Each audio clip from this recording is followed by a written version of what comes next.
Ya mau mana kamu di? Bapa Surgawi, kami datang ke hadapan hadirat-Mu bersyukur berterima kasih untuk waktu di malam hari ini. Biarlah diskusi di malam hari ini menjadi satu momen buat kami semua. Saling mendukung, saling mengasihi, dan semakin memahami antara satu pribadi dengan pribadi yang lain di dalam komunitas Kingdom Family Indonesia. Terima kasih Bapak Surgawi, hanya dalam nama Yesus Putramu kami berdoa dan bersyukur. Amin. Amin. Selamat malam Bapak dan Ibu, saudara-saudari semua Malam. yang dikasihi Tuhan. Sebelum kita memulai, saya ingin mengajak kita semua untuk kembali mencoba merenung, mengingat, pernahkah kita tersenyum sementara hati kita sedang galau, sedang menangis, sedang lelah? Pernahkah kita berkata, "Saya baik-baik saja," sementara kita sedang tidak baik-baik saja? Ada kekhawatiran, ada duka, ada tekanan, bahkan keinginan untuk menyerah, seperti mau putus asa. Dan itu kita lakukan di dalam banyak kesempatan. Kita hidup di zaman yang sangat modern dengan teknologi yang semakin canggih, terutama teknologi telekomunikasi, dan begitu juga perkembangan aplikasi. Jadi hardware-nya berkembang, software-nya berkembang, brainware-nya juga berkembang. Sehingga terkadang kita seperti dipaksa untuk mengadopsi teknologi-teknologi itu, walaupun kita sebenarnya tidak begitu membutuhkan. Nah, pada ruang pemulihan ini kita akan mencoba mendiskusikan hal-hal ini. Karena psikologi komunitas itu sebenarnya melihat manusia tidak bisa hidup sendiri. Manusia itu tidak bisa hidup sendiri. Lingkungan dan komunitas sangat mempengaruhi kondisi mental dan emosional seseorang. Jadi sangat dibutuhkan lingkungan, sangat dibutuhkan keluarga, sangat dibutuhkan sahabat, sangat dibutuhkan satu kumpulan yang bisa mendukung kita untuk percepatan healing, meningkatkan hope-nya kita lagi, dan recovery, supaya kita sembuh. Kemudian ada pengharapan, dan kita bisa bangkit kembali. Inilah yang dibutuhkan dari satu komunitas, dan terutama tentu Kingdom Family Indonesia. Alone we can do so little. Together we can do so much. It is in community that we find strength, healing, and hope. Ini tahun 1907. Helen Keller, bayangin tahun 1907 aja sudah ditemukan psikologi komunitas dalam arti pemahaman bahwa dengan sendiri sedikit yang bisa kita lakukan. Tapi saat kita bersama-sama, kita mampu melakukan hal-hal besar. Dan itulah yang sebenarnya ada di komunitas. Jadi kalau kita bergabung di gereja, ini harusnya yang diberikan. Offeringnya ini ke para jemaat. Kalau kita bergabung di satu komunitas, ke membernya Kingdom Family Indonesia, yang di-offer itu ini, together we can do so much. And we find strength, healing, and hope. Kita akan menemukan penyembuhan, kesembuhan, harapan yang akan bangkit kembali. Dan kalau ini tidak bisa ditemukan di satu komunitas, berarti komunitas itu gagal untuk memberikan offering.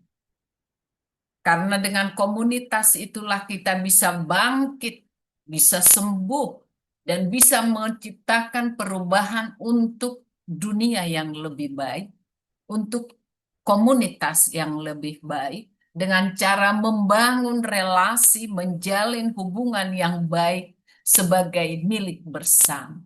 Jadi di komunitas pada saat kita bergabung, kalau ini tidak ada, kita tidak bisa menjalin hubungan yang erat dan menjadi satu kepemilikan perasaan bahwa kita milik sesama, milik bersama. Ini gagal satu komunitas. Gagal satu keluarga apabila tidak terjalin hubungan relasi yang kuat. Pada saat kita berada di lembah duka, penderitaan, komunitas saya merasakan keluarga lah yang paling mendukung kita. Komunitas kita lah yang sangat mendukung kita. Karena alone we can do so little. Dengan diri saya sendiri, saya tidak mampu melakukan apa sama dengan kita semua. Dan dengan komunitas keluarga bisa kita share and support, peduli, you care. Dan sembuh bersama pada saat kita mendukung orang lain untuk sembuh. Kita juga ikut merasakan kesembuhan. Dan kita bertumbuh bersama. Memiliki harapan yang bangkit kembali dan kita bisa melihat bahwa di depan itu masih ada jalan yang lurus, jalan yang tidak berbatu-batu, jalan yang tidak sempit, yang ada bercahaya. Bahwa di dalam lembah yang kita lihat tidak bisa lagi keluar di dalam satu ruangan yang sepertinya gelap gulita, ternyata ada cahaya. Inilah fungsinya komunitas. Dan ini kita akan diskusikan di sepanjang setiap hari Selasa, setiap minggu, setiap hari Selasa 1,5 jam. Dan kita akan fokus untuk selanjutnya. Mau, ya, karena keinginan orang lain untuk didengar, dipulihkan, didukung, dikuatkan. Kita mari mengingat 4D ini. Di dalam komunitas kita, minimal di Kingdom Family Indonesia dan di dalam keluarga kita. Saat kita bertemu dengan siapapun, keinginannya didengar, dipulihkan, didukung, dikuatkan. Terkadang kita melihat dia fine-fine saja seperti tadi pertanyaan saya. Ternyata dia sedang berada di dalam kesulitan. Kamu tidak sendiri. Kami ada bersamamu. Ini bisa menjadi tagline buat kita semua yang ada di Kingdom Family Indonesia. Dan ini saya siapkan ada 36 modul dalam 9 subtema, ya, 9 subtema. Itu fase 1, fase 2, fase 3, fase 4 sampai dengan fase 7.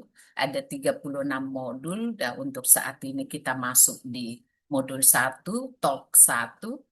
Nanti talk 2, 3, kemungkinan ada yang 2 modul bisa di satu pertemuan, tapi untuk yang hari ini kita 1 modul saja di talk 1.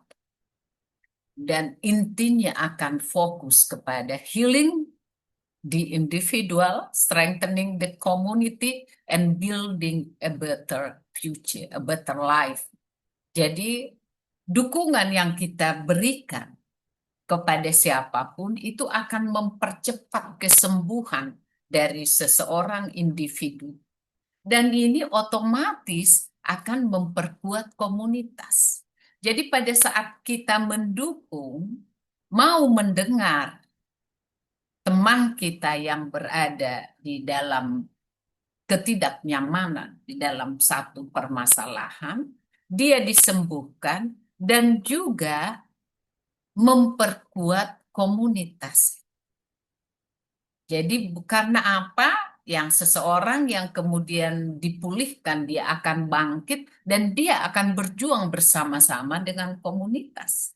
Dan itulah nanti akan ditransfer ke orang lain, dan jadilah satu komunitas dengan ikatan yang selama 36 modul. Kenapa masa kini penuh dengan krisis mental? Bagaimana kita mampu memahami kondisi mental masyarakat di tengah kehidupan modern? Kita hidup di zaman yang serba cepat, tetapi sekaligus juga kita banyak kehilangan momen untuk menikmati kesempatan. Ketenangan di dalam diri kita berkurang. Kenapa? Saat ini mungkin ada yang suka FOMO ya, fear of missing out ya. Kita seperti takut gitu ya, ketinggalan berita. Kita seperti takut memahami trending media sosial. Kita seperti takut disebut gitu ya, orang yang gatek ya, atau dibilang tell me gitu ya, atau dibilang out of date gitu, karena tidak tahu perkembangan dari media sosial. Nah, ini akhirnya memaksa kita nih untuk scrolling, screen time. Harusnya waktu kita untuk yang lain jadi bergeser. Banyak tekanan-tekanan sosial. Orang yang suka flexing gitu ya di media sosialnya, foto dengan gaya terbaru, pakaian, mobil, rumah, atau sedang traveling, atau sedang pergi holiday gitu ya. Ini menjadi tekanan mental buat banyak orang. Lupa kita, sering kita lupa bahwa kita memiliki pribadi sendiri. Kita tidak harus memaksakan diri kita seperti orang lain. Harus ada dalam pemikiran kita yang tampak di depan kamera, yang tertulis di media sosial, belum tentu seindah itu di backroomnya. Yang ada di front room belum tentu seindah yang ada di back. Yang dipertontonkan di media-media sosial itu belum tentu seindah yang sebenarnya. Kesadaran inilah yang penting kita uh, sampaikan. Penting kita informasikan di dalam komunitas-komunitas sehingga komunitas kita ini tidak terganggu dengan flexing, tidak terganggu dengan orang lain boleh FOMO ya, fear of missing out gitu ya, harus tahu semua. Kita tidak harus. Ini dukungan komunitas. Jadi perkataan-perkataan tidak gaul itu harusnya tidak kita sampaikan di dalam satu komunitas. Perkataan-perkataan, wah ini yang apa ya, oh dia udah lebih tua dari usia, ini tidak perlu kita perkatakan di dalam komunitas. Perkataan-perkataan yang tentang merendahkan lah ya. Nah, ada sampai brand ya dipermasalahkan ya, merek yang dia pakai didiskusikan. Nah ini seharusnya nggak boleh terjadi di komunitas. Karena belum tentu mungkin kita kuat, nggak ngefek ya. Mau orang flexing, mau orang cerita tentang segala merek yang dia miliki dan dia pakai itu, bagi sebagian orang ya dia memang mampu gitu. Tapi bagi sebagian orang belum tentu. Bapak dan Ibu itu bisa menjadi pemicu mentalnya sehingga dia mengalami krisis mental. Dulu sebelum ya dimulai dari ponsel ya, ponsel saat itu kan yang terbaik aja BlackBerry itu ya yang jadi community apa komunikator ya, komunikator juga ada, sesudah BlackBerry ada komunikator dulu handphone. Itu nggak ada seperti sekarang kita dengan gampangnya untuk searching, googling hal-hal yang berkaitan dengan flexing-flexing gitu. Nah, sekarang karena itu bahkan ke beranda media sosial kita itu di-push ya. Akhirnya nggak kita cari pun itu udah ke push ke beranda media sosial kita. Disinilah Bapak dan Ibu, mari kita menjadi advokat gitu ya untuk mengurangi orang-orang yang mengalami krisis mental. Saya tidak gangguan kesehatan mental tidak ya, karena ini lebih kita diskusi mengenai community psychology ya, psikologi komunitas. Jadi fungsi komunitas. Kalau hamba Tuhan, sebenarnya yang paling pas itu mendalami psikologi komunitas. Paling pas. Kenapa? Karena dengan jemaat yang digembalakan, bisa memahami psikologi komunitas, nanti antara satu jemaat dengan jemaat lain, satu keluarga dengan keluarga lain, nah para hamba Tuhan bisa lebih pas untuk melakukan pendekatan ke mereka. Tadi di awal, dengan bersama, dengan komunitas, kita mampu melakukan lebih besar dibanding kalau kita sendiri-sendiri. Kita harus melihat komunitas. Dan pada saat kita melihat komunitas, nah, kita masing-masing memberikan kontribusi kita. Memberikan kontribusi apa yang kita bisa lakukan. Nasehatkah gitu ya, arahankah, atau hal-hal lain yang membuat anggota dari komunitas sehat dan kita sama-sama kuat. Pada saat kita mendukung anggota komunitas, maka komunitas akan kuat dan menjadi tempat yang aman dan nyaman. Saya ulangi, komunitas menjadi tempat yang aman dan nyaman buat anggota komunitas. Gereja menjadi tempat yang aman dan nyaman untuk jemaatnya bisa bertumbuh. Disinilah fungsi dari leader, fungsi dari hamba Tuhan di komunitas. Kesehatan mental bukan hanya urusan pribadi, tapi tanggung jawab kita bersama di dalam komunitas. Komunitas dalam lingkup kecil, keluarga kecil, keluarga besar, RT, RW, yayasan, persekutuan, gereja, dan macam-macam. Itulah komunitas. Maka treatment yang dilakukan itu treatment berdasarkan komunitas. Karena apa? Kita melihatnya itu lebih mudah. Seseorang masuk ke dalam komunitas, tentu dia melihat yang lebih tepat untuk dirinya.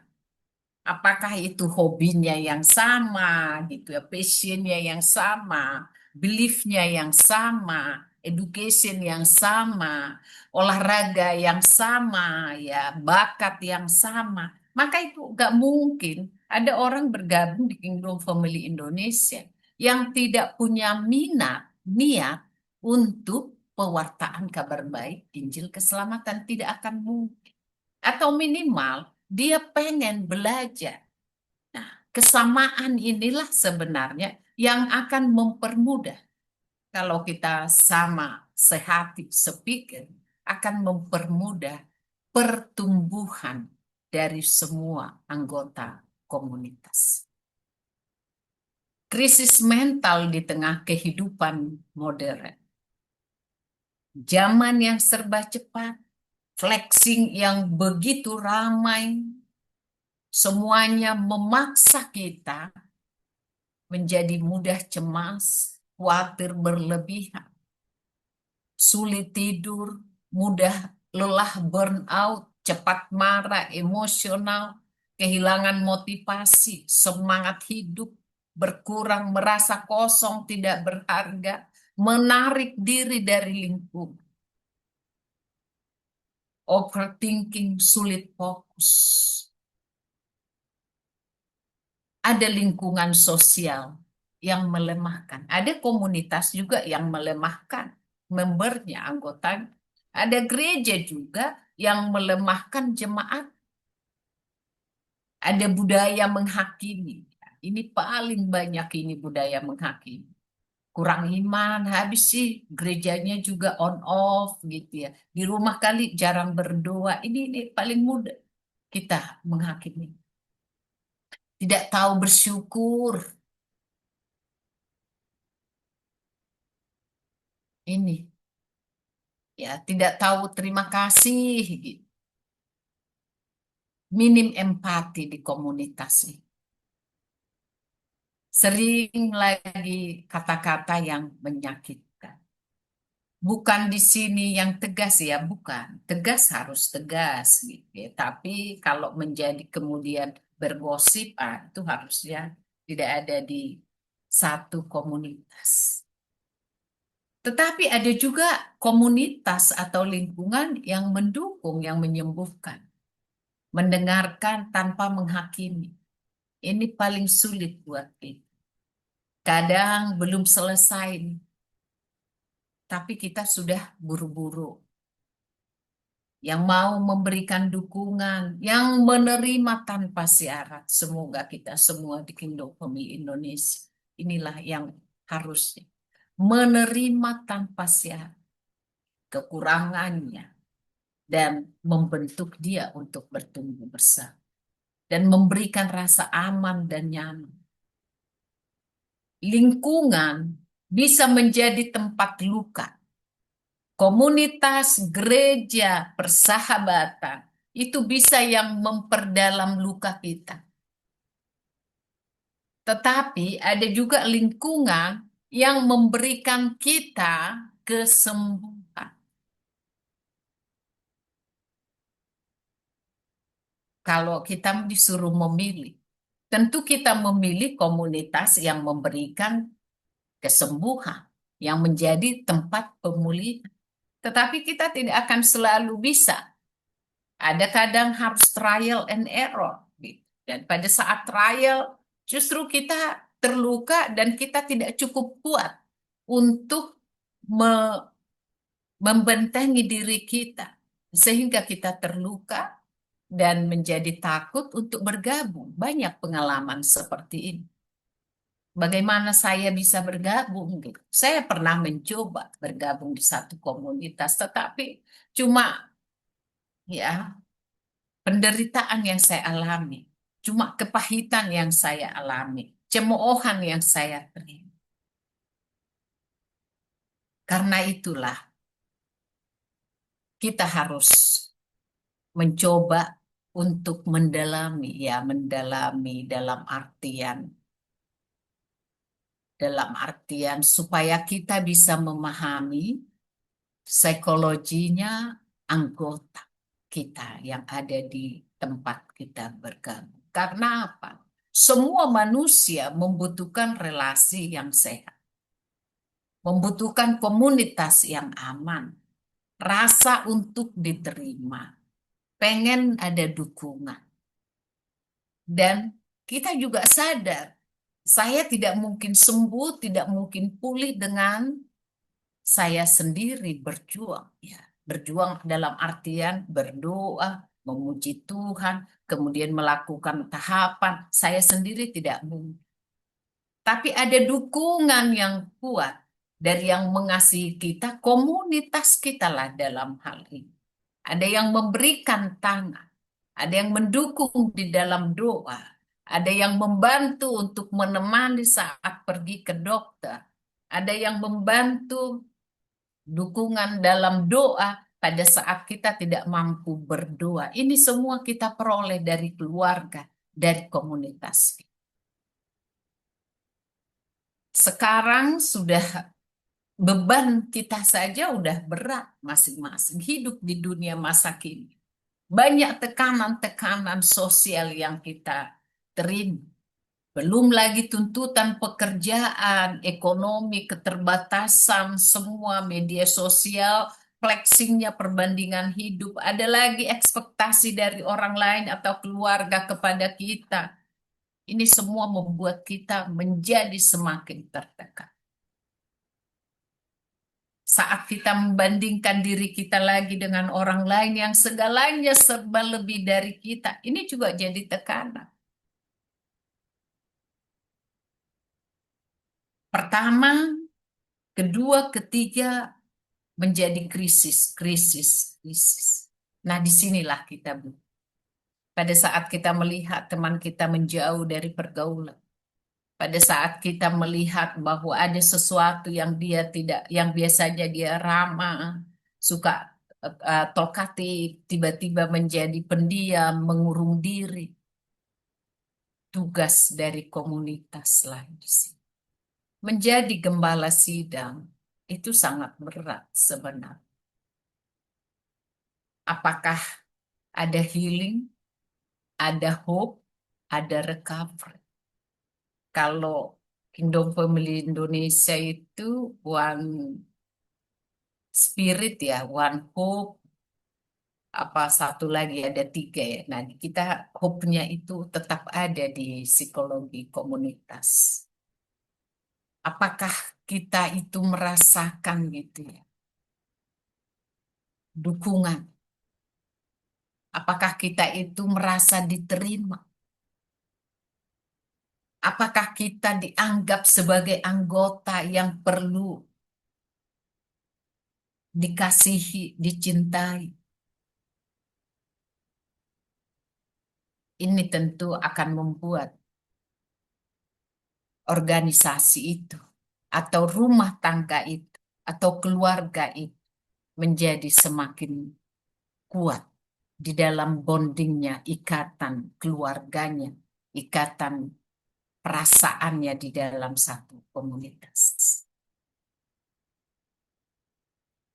Jika komunitas bertanggung jawab atas kesehatan mental, maka apa yang kita lakukan? Ya ini memberikan tangan. Tangan dalam artian mau tadi, mau untuk mendengar, ya. Didengar ini yang utama. Banyak orang yang akhirnya mengalami krisis demi krisis di dalam kehidupannya. Bukan karena parahnya krisis itu di awal, tapi berlarut-larut. Kita bisa bayangin kita ngangkat beban 1 kilo di kiri, 1 kilo di kanan, dan beban ini kita bawa terus tanpa ada yang minta tolong untuk membantu kita. Bayangin, cuma 1 kilo nggak berat. Orang-orang pasti 5 kilo bisalah diangkat ya. Ini cuma 2 kilo. Tapi jika beban ini yang 2 kilo ini nggak ada satu orang pun yang mau menolak atau mengatakan, udah letakin aja sebentar saya jaga.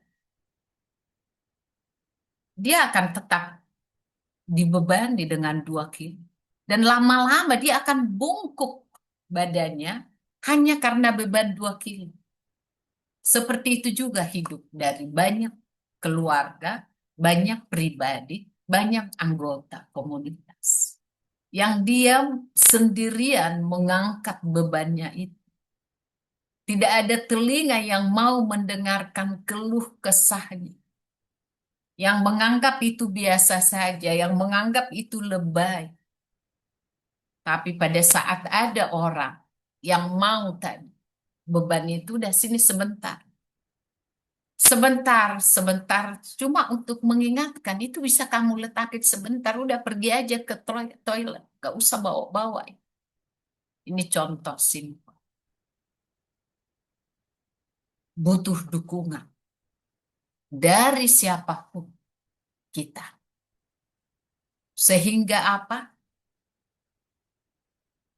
komunitas itu bisa bertumbuh dan individu-individu yang ada di rumah tersebut, rumah tangga, di komunitas tersebut akan memiliki perasaan yang saling mengasihi, mencintai, dan saling mendukung.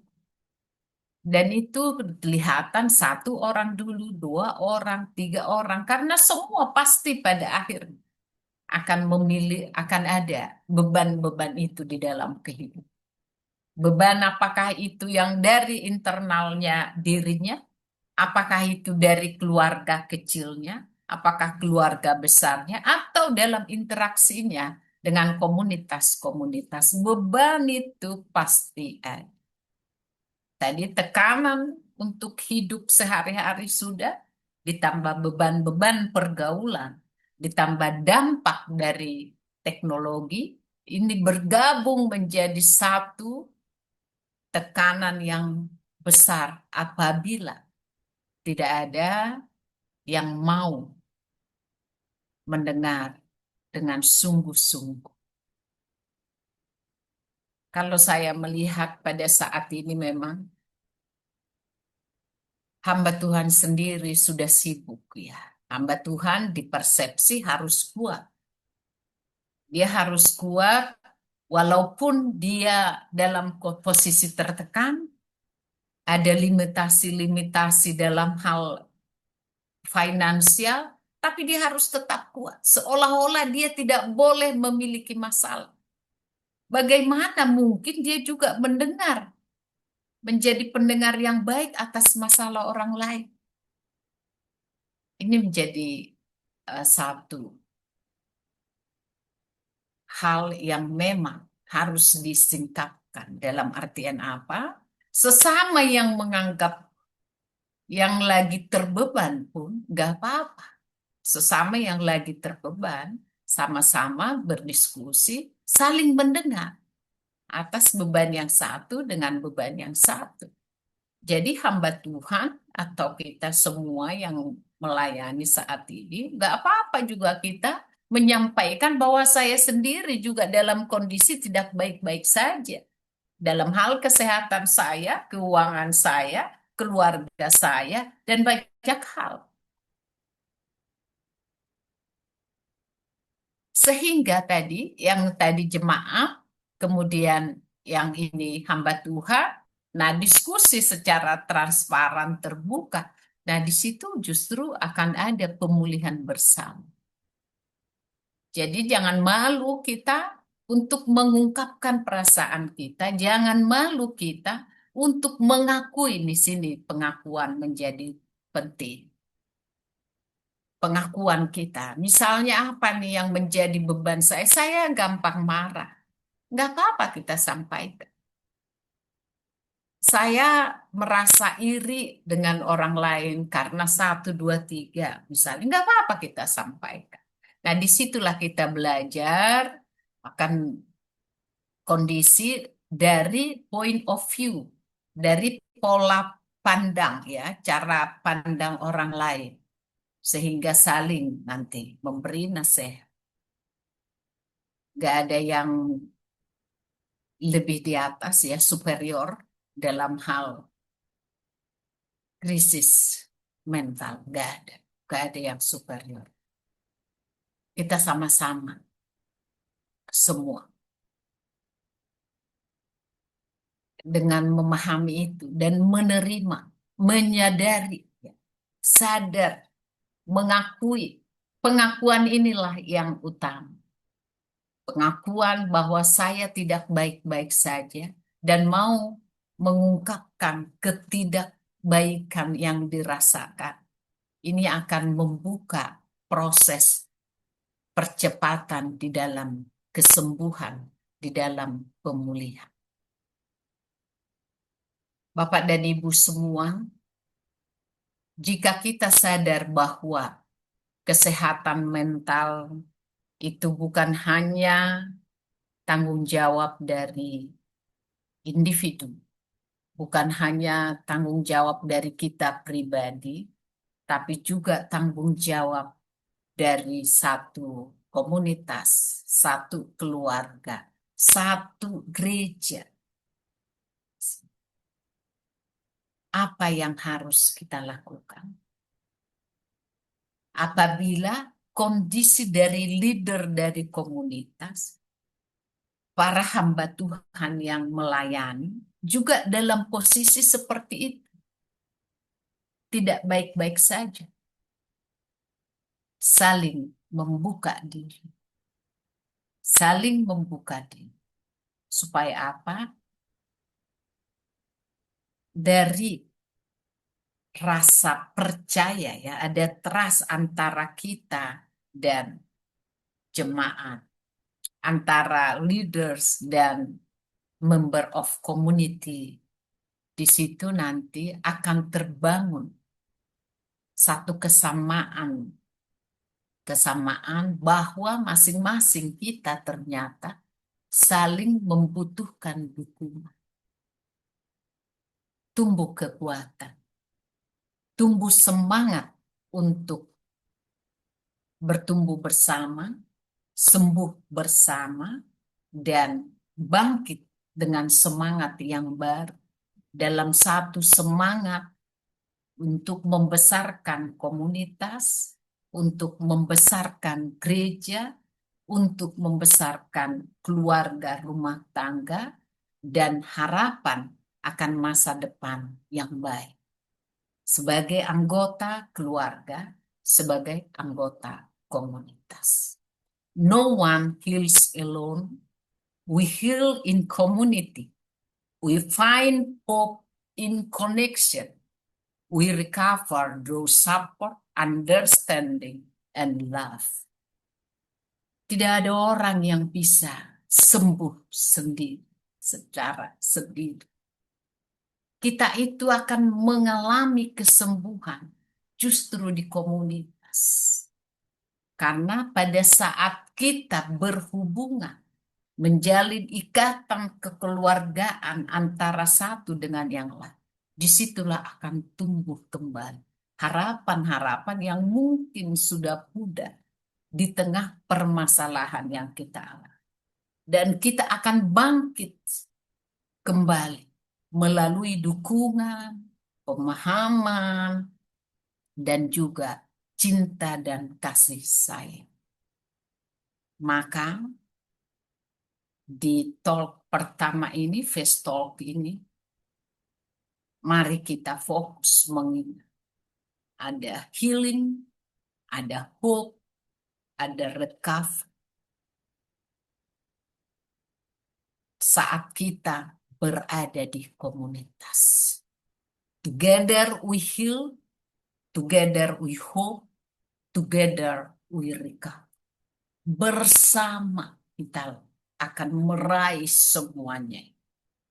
Kesembuhan kita, harapan-harapan yang bangkit, dan semangat kita yang baru. Di tengah-tengah dunia yang penuh dengan tekanan, baik itu secara tekanan sosial, tekanan budaya, tekanan teknologi, tekanan dari regulasi, tekanan keuangan, tekanan kesehatan.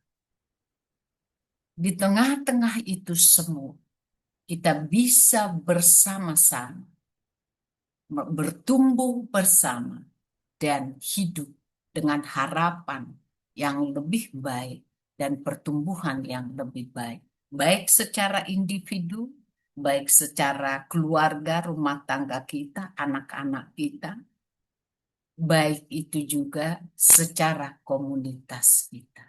Ini yang saya sampaikan buat kita di malam hari ini.